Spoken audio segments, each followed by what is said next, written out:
Hello दोस्तों, मैं लोरी प्रसाद लोरी के स्टडी IQ में आप सबका स्वागत है।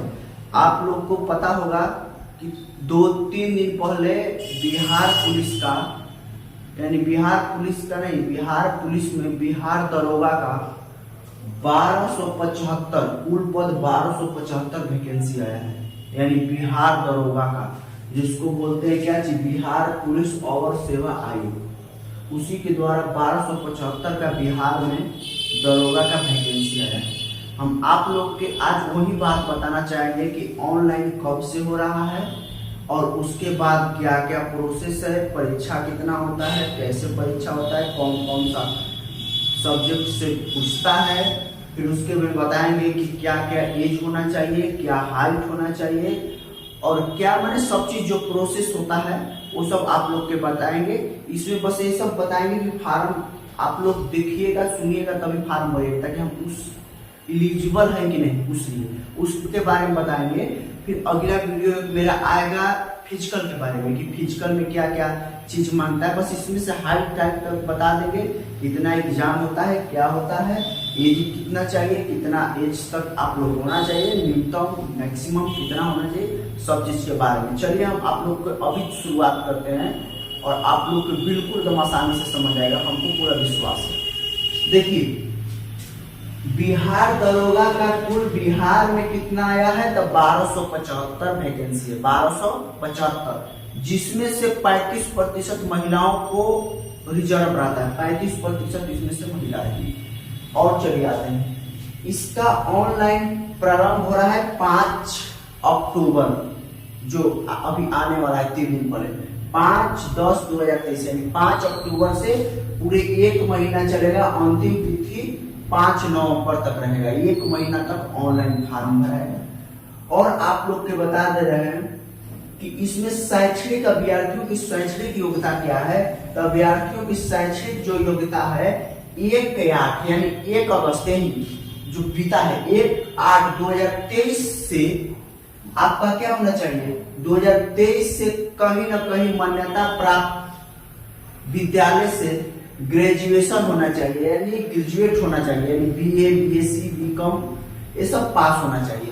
1/8/2023 से पहले आपको पास होना चाहिए, उसी से लिया जाएगा। जैसे कि कल पास होइएगा तो नहीं लिया जाएगा, 1/8 यानी 1 अगस्त जो बीता है उससे लिया जाएगा, इतना से पहले आपको पास होना चाहिए। फिर उम्र सीमा कितना से लिया जाएगा, तो 1/8/2023 यानी 1/8 से भी उम्र सीमा लेना चाहिए। न्यूनतम एज 20 वर्ष होना चाहिए और अधिकतम के लिए बताएंगे, न्यूनतम 20 वर्ष एज होना चाहिए 1/8/2023 से पहले।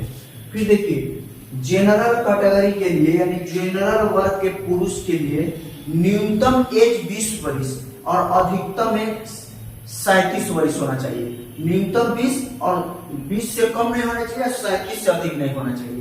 देखिए, अब उसी में जनरल वर्ग के महिलाओं में न्यूनतम 20 वर्ष और अधिकतम 40 वर्ष।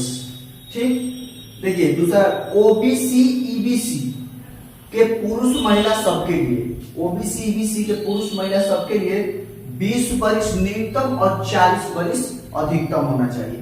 फिर SC ST थर्ड जेंडर जो जिसको किन्नर हम लोग बोलते हैं, उनके लिए 20 वर्ष न्यूनतम और 42 वर्ष अधिकतम होना चाहिए। ठीक, उसके बाद आप लोग के शारीरिक मापदंड में बताएंगे कि हाइट कितना होना चाहिए। जो देखते हैं बहुत लोग होते हैं कि हाइट कम है, बच्चियां भी सोचती है कि हाइट कम है, क्या है क्या नहीं, तो हम बता दे रहे हैं आप लोग के। देखिए, शारीरिक मापदंड में जनरल और OBC, जनरल और BC2 जिसको OBC बोला जाता है, उसका हाइट 1.65 यानी 165 सेंटीमीटर होनी चाहिए पुरुष के लिए। ठीक है, EBC जो आता है यानी BC1 जो बोला जाता है, उसके लिए पुरुष के लिए 160 हाइट होनी चाहिए, 160। ठीक है, SC ST के लिए भी 160 हाइट होनी चाहिए। फिर सभी वर्ग के महिलाओं के लिए, सभी वर्ग से जनरल से लेकर SC ST तक सभी वर्ग के महिलाओं के लिए 155 सेंटीमीटर हाइट होनी चाहिए। फिर उसमें एक सीना होता है, महिलाओं का सीना नहीं नापा जाता है, पुरुषों के लिए सीना नापा जाता है। तो देखिए, सीना यानी चेस्ट जिसको बोलते हैं, जनरल EBC OBC तीनों के लिए न्यूनतम 81 सेंटीमीटर होना चाहिए और 5 सेंटीमीटर फुलाने के बाद गैप होना चाहिए, यानी 81 से 86 सेंटीमीटर न्यूनतम 5 सेंटीमीटर सीना फूलना चाहिए। अगर आपका 81 या 5 सेंटीमीटर सीना नहीं फूल रहा है तो आपको निगलेक्ट कर दिया जाएगा। फिर देखिए एसी एस टी के लिए क्या देना है, 79 सेंटीमीटर न्यूनतम है, 84 सेंटीमीटर अधिकतम है। और बता दे रहे हैं कि वेट जो वजन होता है तो सभी लोग के लिए 48 केजी से वजन कम नहीं होना चाहिए, तो नहीं तो बाहर कर दिया जाएगा। 48 केजी वजन होना चाहिए। चलिए और भी आप लोग के बता रहे हैं एग्जाम प्रोसेस क्या होता है। तो देखिए इस बार के एग्जाम हमको नवंबर यानी है ना तो जनवरी या के लास्ट या फरवरी में एग्जाम पीटी का हो जाएगा। अभी से लग जाइए एकदम। बिहार में सोचिए तो बाहर है, इसलिए बिहार एसएससी बिहार दरोगा बहुत मायने रखता है। सबका सोचिए तो सिलेबस इसमें जीके जीएस, तो उसमें भी जीके जीएस है, तो आप लोग का तैयारी एक साथ होते रहेगा, बहुत बढ़िया से होते रहेगा। तो देखिए एग्जाम इसमें 2 एग्जाम होता है, एगो के बोला जाता है पीटी, एगो के बोला जाता है मेंस। दोनों एग्जाम बहुविकल्पीय ऑब्जेक्टिव होता है दोनों एग्जाम। पीटी में क्या होता है, तो पीटी को जो में एग्जाम में 100 क्वेश्चन रहता है 200 नंबर का, 100 क्वेश्चन यानी एक क्वेश्चन 2-2 नंबर का, 100 क्वेश्चन रहेगा 200 और टाइम 2 घंटा रहेगा पीटी में, ठीक है। तो ये जो मार्क्स होता है, तो ये मार्क्स में आप लोग के क्या 20 गुना अभ्यर्थियों को सेलेक्ट किया जाता है। 20 गुना यानी जितना सीट है उसका 20 गुना अभ्यर्थियों को लिया जाता है। उसके बाद 20 गुना, तब उसके बाद मेंस होता है। तो मेंस में 2 पेपर हो जाते हैं।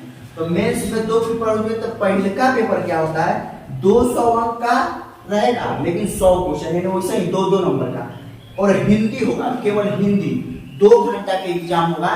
आइए देखिए जो पेपर हिंदी का होता है, तो ये प्रारंभिक परीक्षा होता है। इसका पेपर जो अंक होता है लास्ट में जब मेरिट बनता है तो इसका अंक नहीं जुड़ता है, लेकिन एक क्वालिफाइंग मार्क होता है। जब मेंस जब जाइएगा तो ये एग्जाम है, दूसरा का एग्जाम दे लीजिएगा तो पहले पेपर हिंदी का चेक होता है।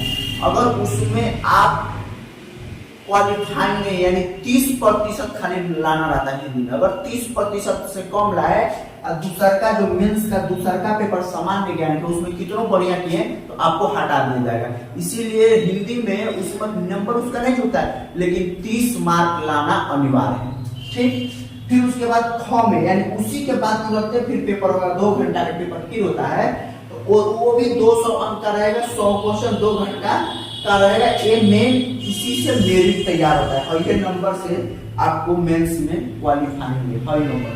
हाई नंबर की बात में मेरिट के लिए जुटेगा, लेकिन हाई नंबर आपको शारीरिक परीक्षा यानी फिजिकल के लिए बुलाया जाएगा। और उसमें अभ्यर्थियों को 20 गुना लिया गया था, इसमें 6 गुना अभ्यर्थियों को सेलेक्ट किया जाएगा। अब वही अभ्यर्थी यानी शारीरिक परीक्षा के लिए एलिजिबल हो गए, दौड़ कूद में अपना बनाएंगे। फिर उसके बाद मेरिट आता है, फिर उसी के साथ सब चीज हो जाता है। तो आप लोग के हम कैसा लगा वीडियो आप लोग कमेंट बॉक्स में बताइएगा। और आप लोग के लिए फिर से हम एक वीडियो और बनाएंगे, यानी कि उसमें क्या क्या रनिंग प्रोसेस होता है, वो भी हमारे पास एक्सपीरियंस है।